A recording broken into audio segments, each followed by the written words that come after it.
lovers! Welcome back to my... Nagandang bata! Oh. Welcome back to my channel! Ba't ang liwanag? Ano ba yan? Uy, ang oily best. So, first of all, kailangan ko yung mga single dito. Huwag mo sabihin ako lang single dito. Huwag mo akong char-charin man. Alam ko madami tayo. So, kailangan ko mga single dito kasi the struggle is real para sa atin. Alam ko, sakit na yung tenga nyo kasi paulit-ulit nyo naririnig ang tanong na to. Nakalipas yung Pasko, nakalipas yung New Year, nakalipas ang lahat ng family reunion.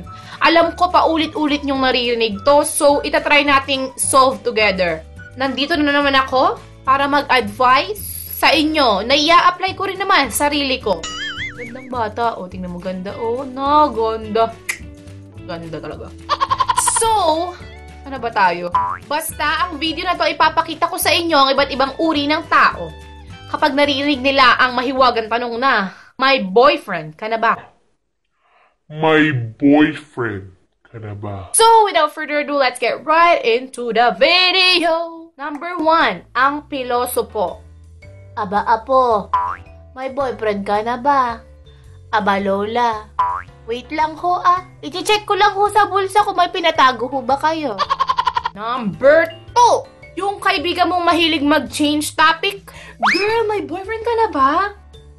Girl, ganda ng eyebrows mo, bes. Saan mo nabili yan? Number 3, yung bitter. Yung mapait pa siya sa ampalaya? Hindi ako yon. Promise. Friend, may boyfriend ka na ba? Oo, friend. Oh, talaga? Nasaan? Ayun, may girlfriend iba. Someday, someone's gonna love me the way I want it. Number 4, yung tipong Miss Universe pero bitter pa rin. Uy, bes, may boyfriend ka na ba?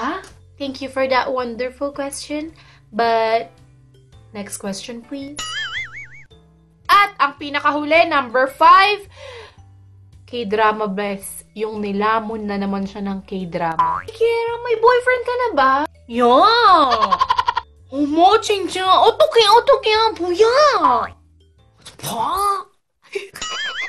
So, that's it for our video, guys. Thank you for watching. Please like, subscribe, comment down below. See you in my next video. Bye-bye!